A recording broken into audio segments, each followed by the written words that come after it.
Welcome. Today, I'm going to show you how to hide a page title in WordPress without using any plugins.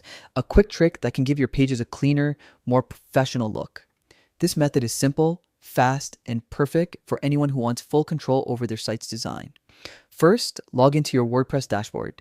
You can do this the usual way, or if your site allows, sign in quickly with your Google account.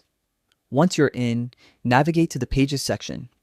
This is where all your site's content lives. Find the page you want to edit, and instead of opening the full editor, click Quick Edit.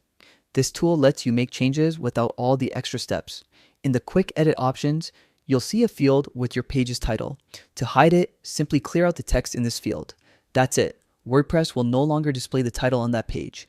Finally, hit Update to save your changes, then view your page to make sure everything looks perfect. And there you have it. A clean, title-free page without installing a single plugin. This small tweak is incredibly effective for creating minimalistic designs or when your page content already explains the topic, making the title unnecessary. Try it out and you'll see how much cleaner your pages can look. Thanks for watching. If this guide helped you, don't forget to like and subscribe for more WordPress tips and tricks.